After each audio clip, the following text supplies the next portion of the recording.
Assalamu alaikum. Welcome to Single Muslim Live here on British Muslim TV, sponsored by SingleMuslim.com.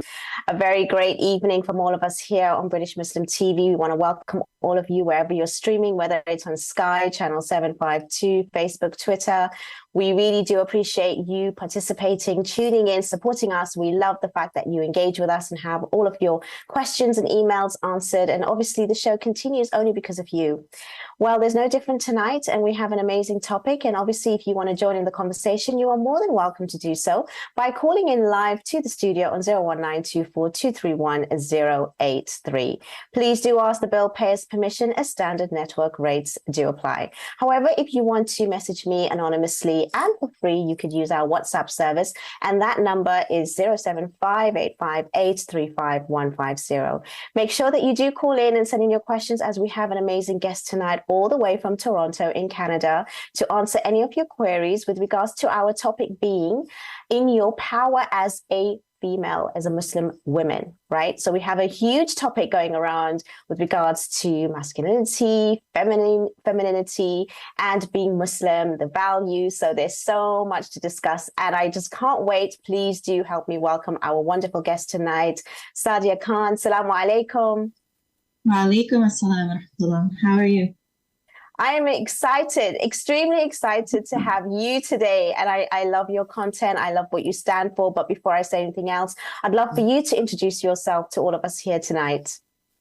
Yeah, sure. Well, first of all, I love this show, and I'm so honored that you invited me to be here. It's really a great energy, and just I'm so inspired that we're talking about these things now in the Muslim community, that we're having these necessary open discussions. Alhamdulillah, we're definitely moving in a good direction. So a little bit about myself. My name's Sadia. I'm a certified educator. I'm a curriculum developer. I'm a writer. And most recently, I decided to get my certification in life coaching as well, because it's something that I've been doing for years on the side informally. And mostly my work revolves around, well, first it started off with supporting Muslim women through parenting and parenting challenges.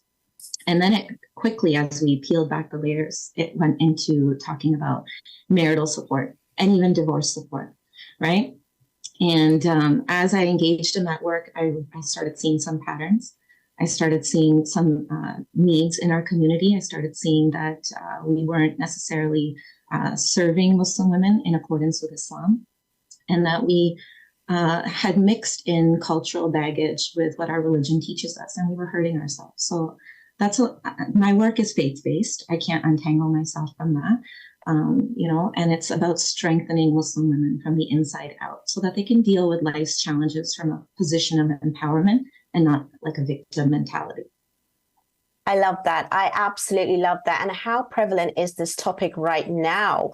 And I guess, I'm going to ask you, go straight into it. I'm not even going to let you warm up. When we talk about strong Muslim women, right, a lot of us do not think, like you mentioned, that it actually coincides with the values of Islam, because that, again, is not meant to be a Muslim woman, to be strong, to be independent. So how do you put the two together? Yeah, so I think when we think of this term strong, some of us imagine a person that's like in people's face and very aggressive and like, here, I'm going to dominate you. That's how I'm going to assert my power and control over the situation. And that's never how I've looked at it. And I was actually surprised a little bit when it was received that way. You don't need to have an outward demonstration of strength if you're feeling strong on the inside. And that's where it counts. That's where it matters. So it's really about developing women's internal resources, their internal strength, whether that's spiritual strength, whether that's emotional strength, whether that's relational strength, whether that's like parenting strength or marital strength, whatever the situation. It's about, are you a calm, authentic, focused person on the inside, or are you scattered, right? And all of us, we want to feel strong. We don't want to feel weak. We don't want to feel diminished. We want to feel honored. We want to feel like we're being our authentic selves. We want to have dignity in our relationships. We want to have a plan when it comes to being, good mothers or whatever other roles we have. And that's what I mean by strength. So it's not really like, masculine the way. image. Yeah, it's not an outward demonstration, right? It's not something we can be and should be soft and humble in our interactions with people. That's what Islam emphasizes anyways, right? We're supposed to be modest, especially when we're interacting with other believers. But I think some of us have lost sight of like the work that needs to be going on internally. Um, you can be very soft and humble, but still have strength in your interactions. And some of this comes to boundaries, some of it comes to clarity, some of it is about being authentic, and some of it is about knowing your religion and knowing yourself. Absolutely. As you were speaking, though, I'm making some notes. There's a couple of things that came to mind. Obviously, women being in their power, another word, strength, power. These things are very masculine words, which can be a little bit intimidating even to the male gender or even in society for Muslim women. Now, don't you feel sometimes when women have even got that inner strength, that they do automatically tend to show that masculine side, even on the outside? For example, if they were to be financially independent, if they were to have a high performance job and profession, that it can come across that way sometimes, where they do show a dominant side. They can do it on the outward look. And that can be a problem because obviously they're adopting and adapting some of the Western ways and values and what we see on social media as for women today to be outspoken and to be in your power is, for empowerment or whatever it is, to also be vocal in that way. So how do you sort of home in and teach them to have that strength and power, but also hold that Islamic value and that role as a Muslim woman? What are the sort of the tips and strategies that you can share with us tonight? Well, I don't think it's a Western thing. I think even within our own communities, women, traditionally had a very strong sort of idea of how to be in their power and how to utilize their feminine energy. And I think we've lost sight of that. I think we've lost some of that, unfortunately. What is feminine energy? Sorry, I'm sorry to interrupt you because a lot of people may not understand that term. How would you describe what is feminine energy? Yeah. Well, like our grandmothers, I think, understood how to have a stance on something, how to have a strong opinion on something without feeling the need to dominate or be aggressive, right? So I absolutely think this is my boundary. You can think a different way. I'm not trying to dominate you, right? Because I understand the tension you're talking about, right? Because for example, in the marital relationship, Muslim women are supposed to submit to their husbands 100%. I think every family needs a leader, and ideally that leader is, as the Quran described, that leadership comes from a man, right? So it's not about like being unable to submit. It's not about wanting to dominate another person, but it's about like, I have my opinion. I'm clear on what I think the right thing to do is, right? And we see these examples not just in the West or necessarily even in the West. I'm not saying we should emulate Western women or Western culture, but of course some of that is inevitable for those of us who grew up in the West. But I mean, even Khadija, right? She's a strong Muslim businesswoman. She's somebody who funded so much of her husband's work, sallallahu alaihi wasallam, our beloved prophet, but she was still a source of comfort for him. She was still a source of somebody he went to consult with on matters. She was somebody that was able to be that person, but still be soft and feminine with her husband, right? The Prophet also, sallallahu alaihi wasallam, after Khadija passed away, he, Salama is the other example that comes to mind. He consulted her when things got very heavy for him. On a couple of occasions, he consulted her. What should I do? And she was clear. She was like, here's what you should do. She wasn't like, she didn't shy away. Oh, what do I know? I don't have an opinion. You should go ask one of your male friends. She gave him an opinion. Here's what I think you should do. Right? So, of course, after that, if the Prophet ﷺ chose to do something different, she's not going to sit there and try to dominate him and be like, no, I told you to do this. Why didn't you do it?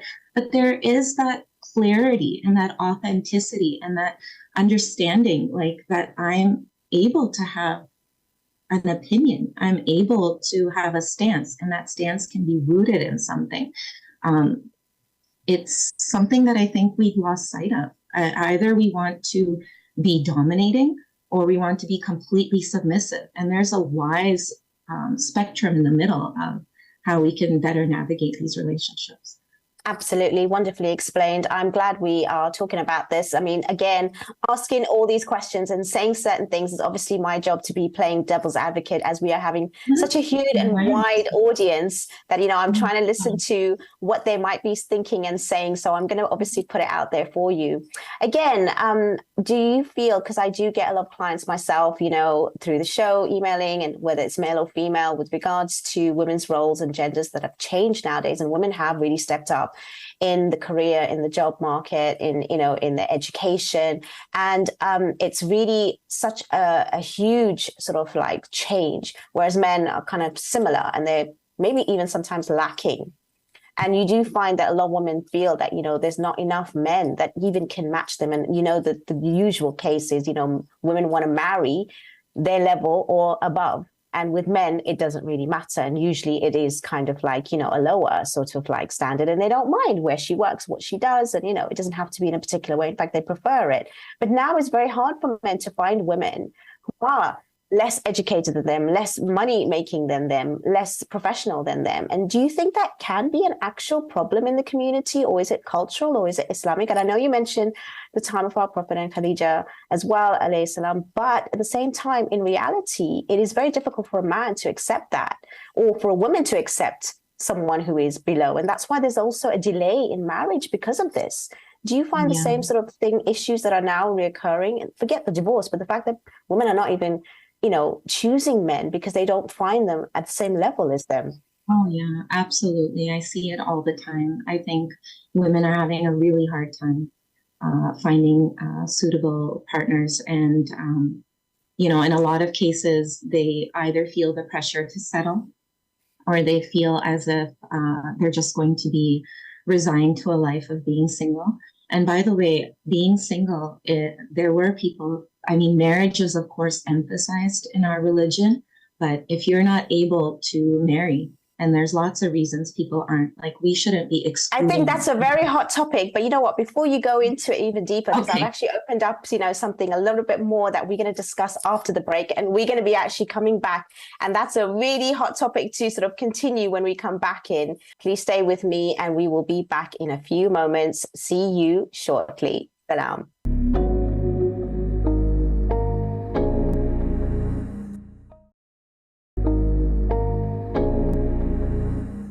Assalamu alaikum and welcome back to Single Muslim Live here on British Muslim TV, sponsored by SingleMuslim.com.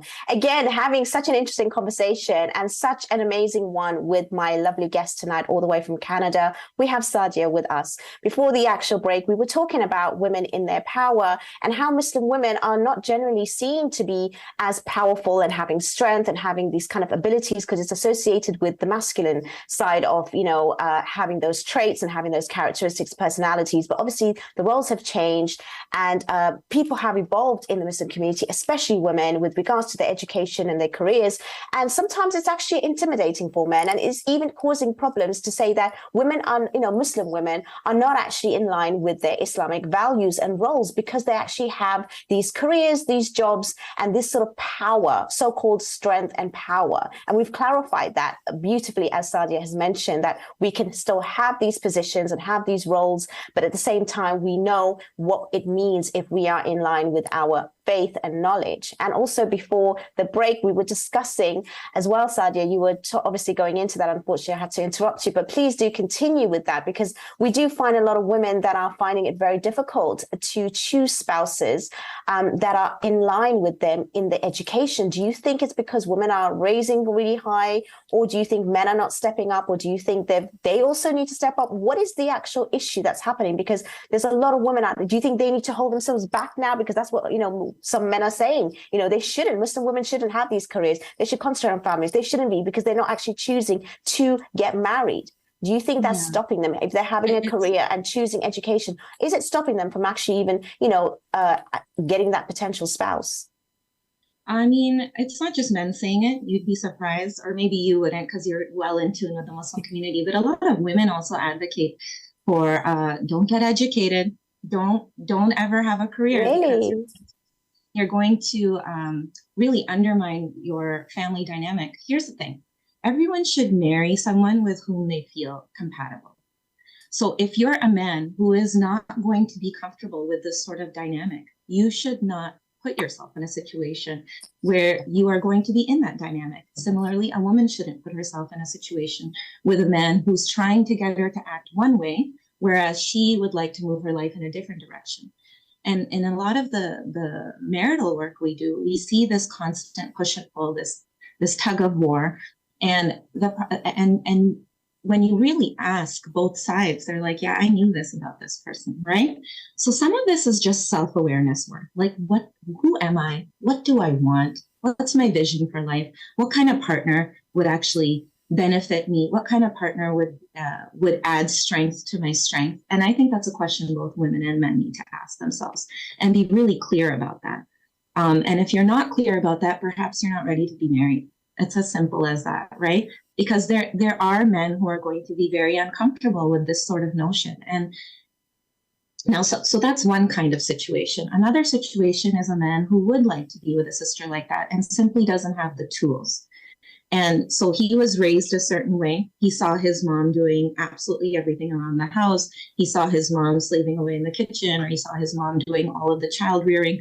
So while he respects his wife and he respects the work she's trying to do and the career she's trying to develop, he also doesn't have the tools necessarily or any role model of how to step up for her in that situation, how to play a more how to participate more fully in the management of the home, how to support his wife. And I think those people can be worked with, right? And this also comes to women being able to communicate, hey, I'll need help today. Here's what's going on with my schedule. Can we do it this way? And can we do it that way? And can we have this? So that marriage has a built-in strong sort of communication and negotiation. And what we see oftentimes instead is that women do everything and then silently resent their partners. And that resentment just grows and grows and grows until there's just a big blow up, right? And so that's not fair either, to put the men in our lives in that situation. We have to be able to communicate early. We have to be able to communicate with clarity and with softness and gentleness, because this is your life partner. Like, this is a person you love. So having that respect and that gentleness in the way we communicate, because that's another point. And I'm sorry, I'm going off on a tangent, but please do. I'm loving the content. a lot of women, like we have learned to be, those of us who are educated in particular or have built up careers, we've learned to be sort of assertive in the workplace and be leaders and to speak up in a particular way and ask the right questions. And, that works great in a work setting, but at home, perhaps being so assertive and so nitpicky even, or turning things in a way that it's not a negotiation anymore, but you start engaging in sort of like undermining the other person and pointing out how they have failed. Like, we wouldn't even do that in a work setting, to be honest with you. We would keep a level of professionalism. So how much more important is it for us to sort of approach things in our home with that sort of softness and that subtlety, and to be able to influence our husbands? We have to have a good relationship with them. To be able to influence our children also, we have to have a good relationship. We cannot have influence over someone unless that relationship has a strong foundation. So, there is a movement, I'm aware of it, of young women who are like, it's going to be my way. This is it. Okay. And that's not what I'm advocating for at all, because that marriage will fall apart as well. Right. The point is that we shouldn't be trying to dominate, and also men shouldn't be trying to dominate us. Like, a man who has to control and coerce a woman into submission isn't really a leader in any ways. Exactly. Right. A true leader, he inspires. He's able to influence without coercion and control and domination. So really, when we look up to our husbands and admire them, we naturally, as women, want to listen to what they have to say. I think we have that built into us, most of us anyway.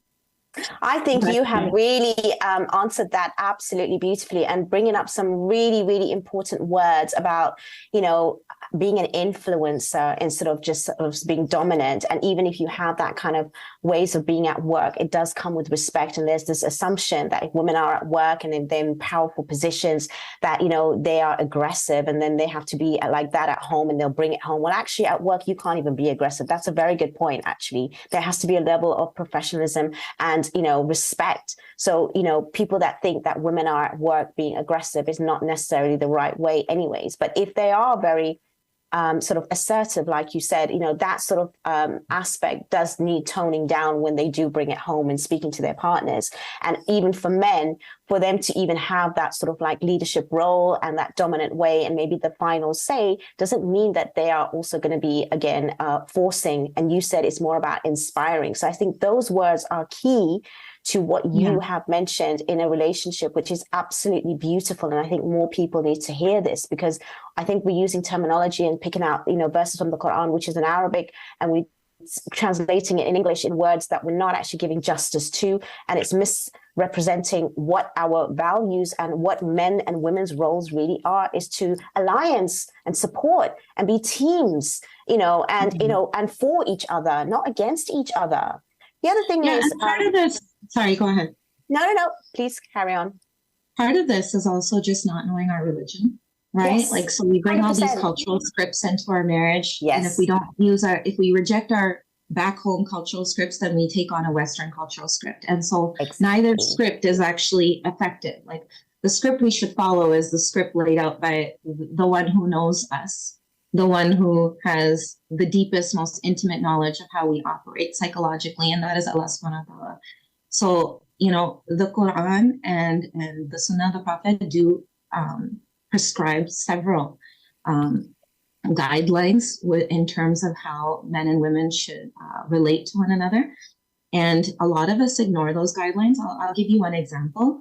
Every time the marital relationship and even divorce is mentioned in the Quran, Allah subhanahu wa ta'ala talks about taqwa, talks about God consciousness, right? So at the core of that relationship, Allah is constantly reminding us, like, no matter how you speak to each other, I'm watching, and I'm fully aware of what's going on, right? How many of us, when we're in an argument with our husbands or whatever, right? Like, do we remember that at the back of our minds? I mean, that adab is so emphasized in Islam, just even generally, and hardly practiced anymore, but that's a whole other topic. But I mean, who deserves it more than the person that we're living with, than our life partner, right? So that adab, that respect, it's just so important. And this advice goes out to the brothers as well. I mean, how you speak to your wife matters. And it doesn't just matter once in a while. It doesn't just matter inconsistently. It matters all the time. Like, everything is being recorded, right? And by the way, this goes into parenting as well. Like, for those of you who are parents, you can be really strict and harsh and dominating with children till a certain age. And a lot of the people who call me are having trouble with their teenagers, right? That's how I started this work. And, there comes an age where they have their own mind. They have their own thoughts. They're becoming, and as they should, an individuated person. And so they're not going to respond to you like that anymore. There has to be a different way of engaging, and adab and respect is at the core of that. So for any of us who are trying to dominate other people, it's going to blow up in our faces, I think. I don't think that's a wise approach. Well, you really did sum that up in a beautiful way by saying that a lot of us actually need to adapt more of our understanding of our faith, our deen, more than, like you said, the culture, whether it's from the West or the East. And I think that is the core, and that is the key takeaway from this, because that's where most of the problems lie, is people not understanding their faith. And all of these things that we're discussing will not be an issue, whether you're working, whether you're not, whether you prefer it or not, whether, that's your match. Yes, there's different groups for different people, like you described, and know yourself well and know your partner well. And for some people, they might not want a working wife. And you know what? That's fine. There might be a woman out there for you that wants to even be, be in that way. And there might be others where there's both professionals that want to continue in that, even throughout the marriage. So that, again, is something that you mentioned, which is really important. But if you know your faith, then those things don't come and, interrupt and disrupt the marriage. Yeah, and I wanted to say something about culture, because oftentimes we view this as an East versus West thing, but I'm thinking about, even within the Prophet's own life, sallallahu alaihi wasallam, right? There was a certain culture in Mecca. Okay, and the reason that culture was there is because economically the men went out and traded, and the women stayed in the domestic sphere. Okay, so there was a certain setup in that society that culturally made sense in their context. When the Prophet, peace be upon him, moved to Medina. Before you go into that story, I'm so sorry to interrupt you, but we are coming into our another break and it's going so fast, but we will pick that story up because I think it's so interesting and I want to make sure that we do it justice. So please stay with us as we continue with this conversation with our beautiful guest, Sadia, and please do stay tuned as we will be back in a few moments. Don't go away. See you shortly. See you soon. Salam.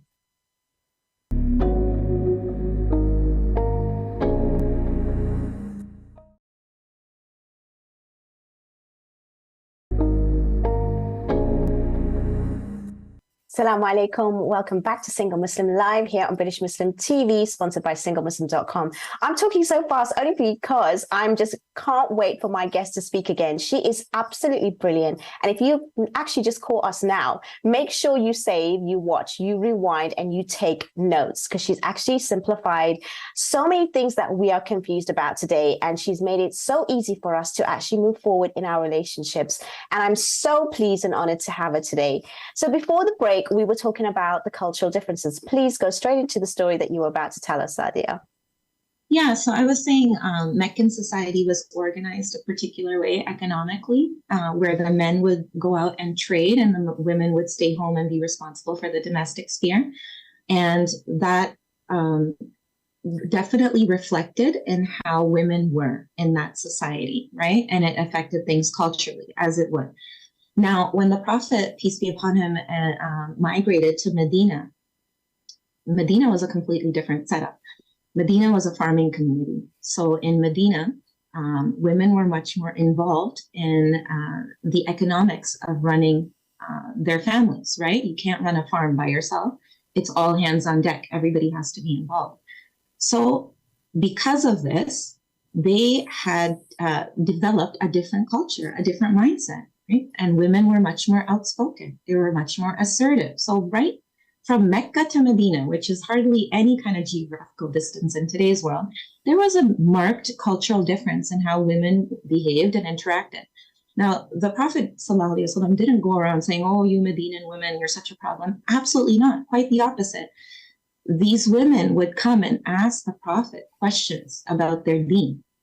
And he even praised them. He said, you know, let's acknowledge and appreciate how these women are asking so many questions, because if it wasn't for them, you women wouldn't learn about your religion.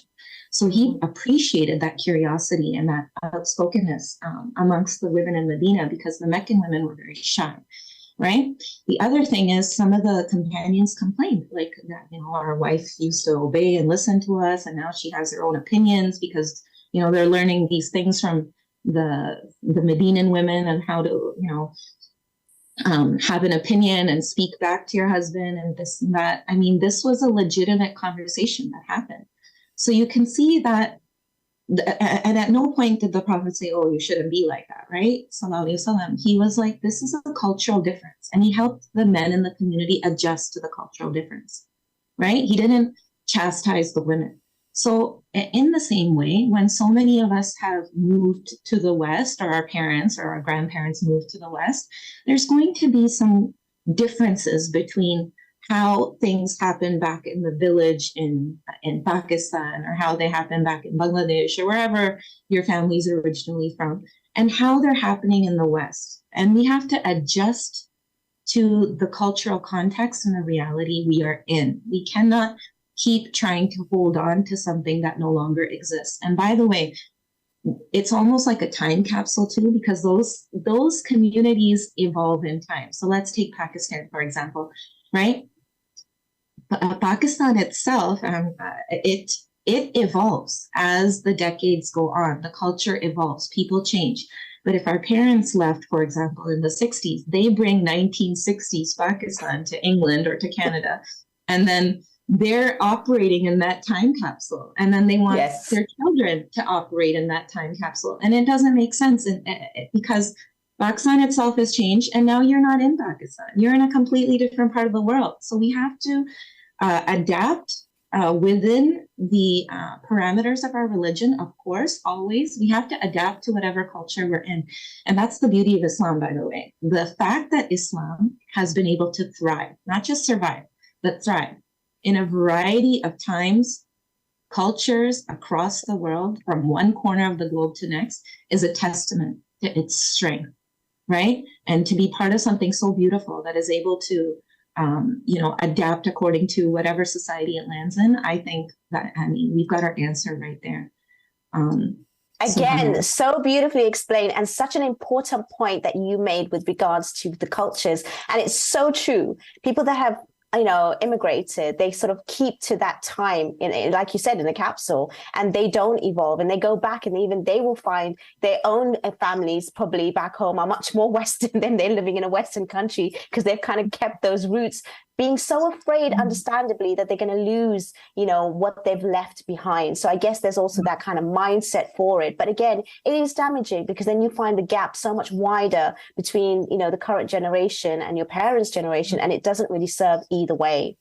Now, I'm going to come into something a little bit more controversial, because a lot of the times, and I know this word, feminism, right? We use it, and especially at the West, there's such a huge spectrum. And now there's different waves of feminism, right? And again, it's a lot of people do say that it's a word that is not in line with Islam, and especially now, because if you do the history, and some of the women out there that do advocate for this in the West, it is actually shown and proven that they are not for the family unit. They are against men. They do want to be above and dominate and destroy the family home. And we have to be real about that too. So we have to be careful. Absolutely. But I know you have also a different kind of view, which again, it can be quite controversial, but at the same time, we have to sort of, maybe it's the terminology that we're not actually understanding. And of course, it has evolved itself with its meaning, and it can be quite detrimental. So, as soon as a woman even speaks up or says something or even talks about work, again, oh, she's a feminist.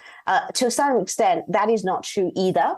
But on the other hand, we have to also be aware that that word can be quite damaging with some groups and some waves that do come across nowadays, that actually it has got an agenda which is against our values. What is your thoughts on that? Yeah, so as I told you, I was off social media for a long time, and I was in local circles, in-person circles. So I was surprised when I came online and saw just how much of a bad word this is in the Muslim community. I was actually in shock, because in my understanding, feminism itself simply means you believe in women's rights and well-being. And I'd always imagined that the Prophet ﷺ was a feminist. I always imagined that there is a Quranic feminism. Of course, there's different personalities or archetypes within the Quran, but there is an Islamic understanding of what it means to be feminine, and Islam advocated for the rights of women. So for me, that it was really that simple. What I'm realizing is that just like Muslims don't like being judged by the most extremist elements of our communities, we don't, but we like to go ahead and judge the most extremist elements, or judge a movement by the most extremist elements in other communities.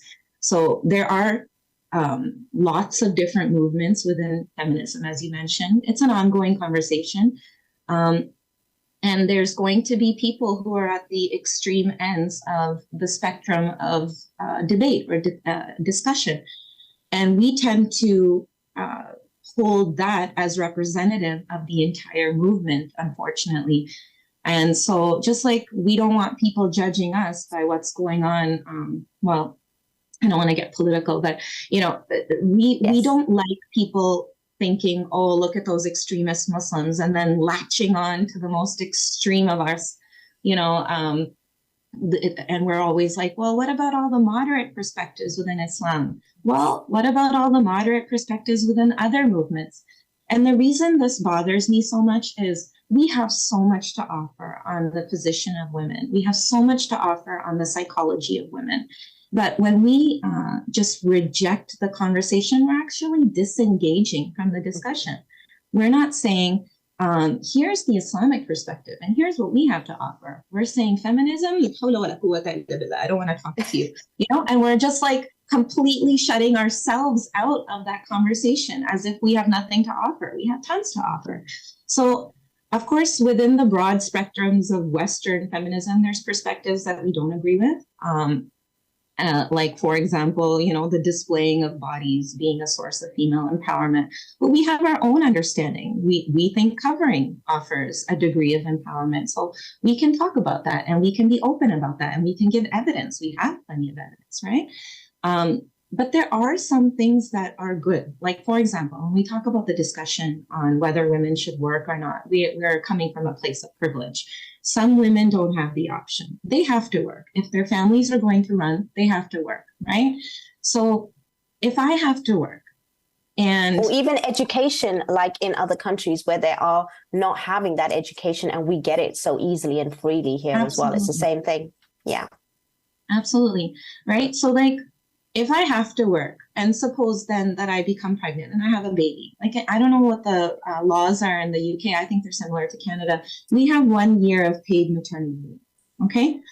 Men didn't come up with that idea. Women advocated for that idea. Feminist movements are the ones who pushed that and made it happen. And now we enjoy that, those of us who work, right? I had a baby 2 years ago. I had 1 year of paid maternity leave. Alhamdulillah. Right. So I was able to stay home, bond, nurse, have that relationship with my child, legally protected and ensuring. So in that way, feminism is compatible with Islamic values. Right. So we have to engage in the conversation and not just dismiss things. I think part of this goes to like everything Western is fitna and everything Western is horror. And that's really such a that's also a viewpoint that needs to be looked at, especially when so many of us practice our faith in the West and enjoy all kinds of protections and support and being able to do so. And of course, there's always room for improvement, but you can't improve anything unless you're willing to engage and participate. No, definitely. I think, again, that last conversation was absolutely extraordinary. And you definitely raised some really, really crucial points, especially with the feminist move and how we can actually, see it in a different way, as well as, the fact that being in the West is not all fitna and haram. Like you said, we enjoy the benefits and we allowed certain things that actually give us the space to even be in alliance with our values, which even some of the Muslim countries or anywhere else is finding it even difficult to do the basics right now, unfortunately, for whatever reason. And obviously we're not trying to be political here, but we're just raising the awareness that how we need to view certain things. And obviously it still comes back down to the relationships that you have with society, with community, and again, with each other, because it does all connect and is a holistic way that we're trying to look at this. We are coming on to our final break. I cannot believe how quick this show has gone, but honestly, you have thrown in so many gems, and we are going to come back and give you some more insight towards the final part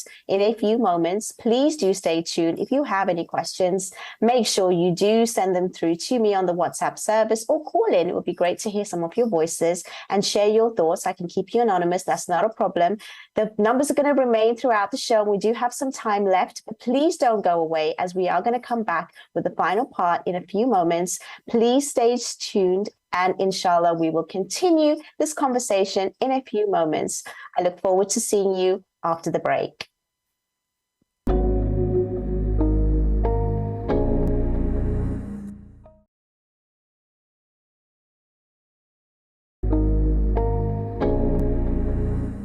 Assalamu alaikum and welcome back to Single Muslim Live here on British Muslim TV, sponsored by SingleMuslim.com. We are in the final part of the show. It's quite sad, but at least I've got a few more moments with my lovely guest Sadia, and I will not want to take away any more of those seconds by me talking and go straight to you.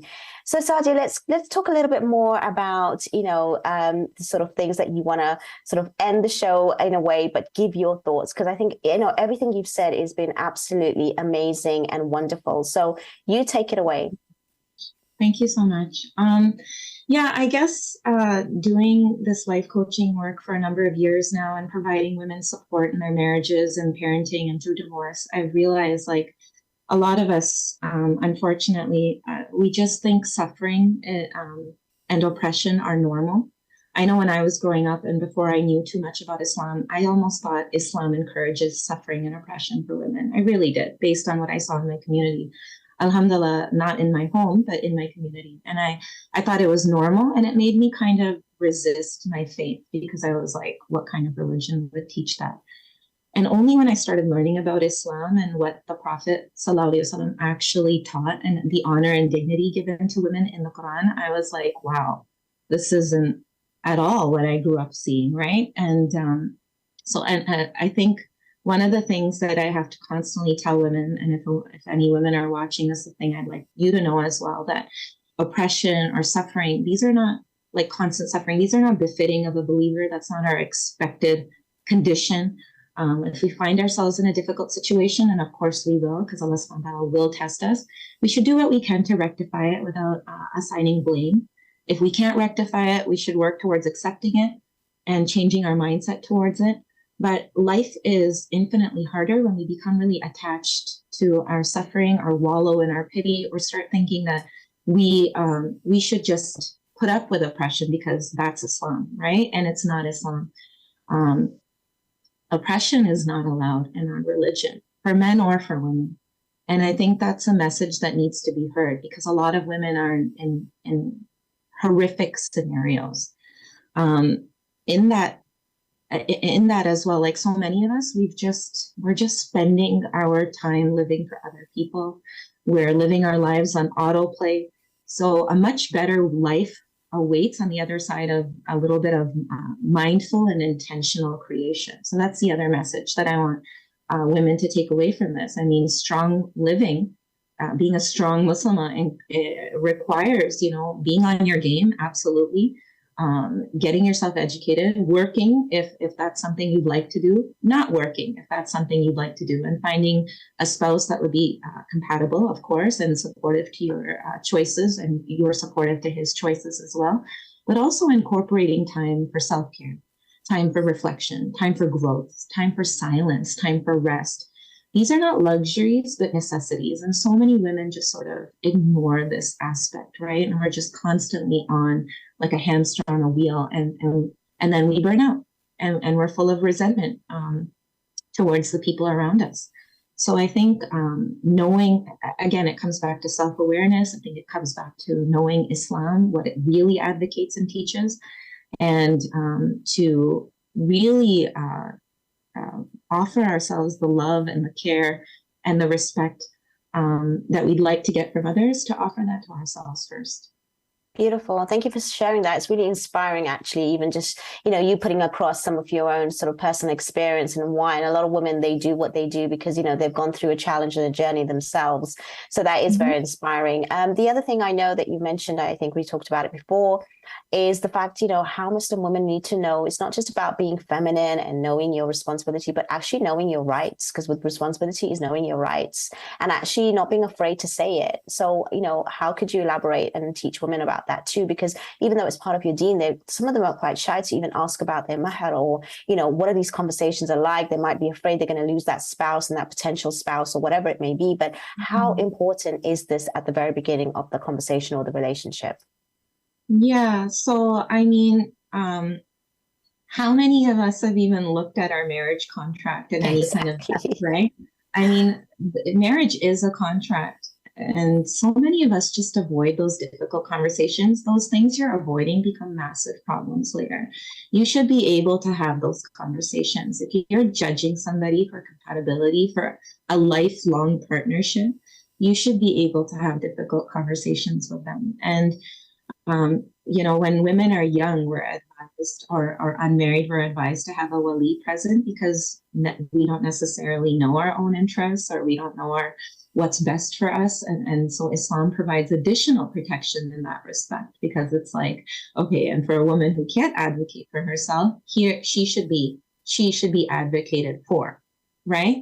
So alhamdulillah for that. But if you're older, if you're educated, I mean, why not look at your marriage contract? Why not look at your meher? Why not discuss something? And I know it's hard because you don't want to alienate the person you're marrying and you don't want to offend them and you don't want to do all that. But here's the thing, right? Like you're going to have difficult conversations in marriage. So you might as well have difficult conversations before marriage. And I think that would smooth out so many of the potential problems people fall into later. They just stick their head in the sand and hope that things go away. They never really go away, right? And having said that, not everything's resolvable. So it's about what's important to you and having some things that are really key that you know are absolutely critical to your well-being within a marital relationship, and knowing what's a non-negotiable and what's not what's something that you can sort of be flexible around. So again, it comes back to self-awareness. I'll give you one example. There's women that absolutely do not want to live with their in-laws, and they know this about themselves. They know this. They know they wouldn't be able to adjust. But then they fall in love with some guy and they're like, fine, I'll do it, but I'll keep hounding and harassing him till he moves me up. Like, why? You knew this about yourself, right? So I think part of this also is that we women, and especially those of us raised on Hollywood and Bollywood, we think love is everything. And love is really, like, you should absolutely love your husband. I love my husband, but the thing is, it really is about compatibility, and you have to have those conversations about values. What are our values? What's important to us? How are we going to organize this aspect of our life? How are we going to organize that aspect of our life? What's our vision? Where do we want to be? And inshallah, hopefully, the man is taking leadership in these conversations, right? And that's the best indicator that he'll take leadership later on when you're actually married. But those conversations are important. And when we avoid them, we inevitably fall into problems. Wow, that's amazing. That's so true. I mean, we've only got another 5 minutes left, and I don't want to leave it right till the very, very end in case, we do go over. So could you share some of your platforms that people can get in touch with you from now with regards to how can anyone, reach you to actually get some further help beyond what you've said today? Because it's so inspiring. It's so, really, really something that a lot of people can benefit. So where is the best place to reach you? Yeah, I guess I've been pretty active on Instagram for about a year now. So it's Strong Muslimah Life Coach. You can look me up that way. You can also email me. I am on Facebook, but Facebook didn't take off the way Instagram did, which was surprising because I was always more comfortable with Facebook. And I thought it's a bit of an older audience too. I'm a little bit of an older person. So, but Instagram took off. So that's where I'm definitely more active. And yeah, that's about it. Right now, I'm doing one-on-one coaching. I am involved in a number of community initiatives, and I'm going to be starting a podcast as well, or co-hosting a podcast. But I'm also starting group coaching just because I see a need, right? Absolutely. We learn one-to-one, like you said, or in groups, and a lot of us, will actually benefit from that. Well, we still have about 3 minutes left. So would there be some final thoughts and words that you would like to share before we end, and especially with regards to, how can we really empower ourselves, and maybe the narratives that we have and the sort of self-talk that we do actually go into our minds? Because I think a lot of us actually self-sabotage and we don't realize that it's actually all within. It's not just the external factors, it's the internal. So if you could sum up that before we end the show, that would be great, actually. Yeah, I mean, standing in your power also requires radical honesty with yourself. How do I contribute to my own suffering? How am I toxic? This is something we don't do. We're very quick to blame others. And Islam is all about, what I love about Islam, I mean, one of many things, is Islam is all about personal responsibility. Take account of yourself, right? So this isn't, being a strong Muslimah isn't about being strong against other people as much as it's about being strong with yourself, really understanding yourself, understanding what makes you tick, understanding what you can do on a daily basis to improve your life, improve it emotionally, improve it mentally, improve it in terms of your relationships, right? When we're triggered by someone else, what's going on internally? And are we having that sort of time to reflect on that. Like, why was I so triggered? Why did I react so poorly? How can I do better next time? I think this is that impulse for constant growth is deeply embedded in our religion. And so it's very easy to fall into, we get into we start talking to our girlfriends and we're like, oh my God, can you believe it? He said this, he said that. And they're like, really? What a horrible, right? And then it's much easier to do that. It's much harder to sit back and be like, how did I contribute to this situation? But of course, having said all of that, if you're in an abusive situation, a toxic situation, a situation that's absolutely not working, and you're completely incompatible and the person's not interested in any kind of change, and you've tried absolutely everything, then you shouldn't continue to be in that situation. We are not a religion of endless suffering. We are a religion of pragmatism. So that's very important as well. And being strong enough to sometimes end a relationship where you love the person, knowing that person's not good for you. Absolutely. Wow. What a wonderful, wonderful way to end the show. And honestly, I want to thank you from all of us here on British Muslim TV to, sharing so much of your beautiful, beautiful gems and insights and all the amazing sort of ways of describing some really difficult questions that I did put forward across to you that a lot of us are actually, struggling with, and challenges, that are coming thrown at us. And you've actually summed it up absolutely beautiful. So thank you so much for being with us today, Sadia. Thank you. I absolutely love the conversation and I love your energy. Mashallah, I really enjoyed it too. Honestly, it is an absolute pleasure to have you today. And inshallah, we wish you only the best and for you to continue as you are. Thank you so much, Sadia. And inshallah, we will also be next week having another topic and a guest. Please also stay tuned, send in your comments and queries, and we will be back same time next week. Thank you so much. And good night from all of us here on British Muslim TV. Have a wonderful evening, and we will see you next week. Take care. Assalamu alaikum. Have a good night.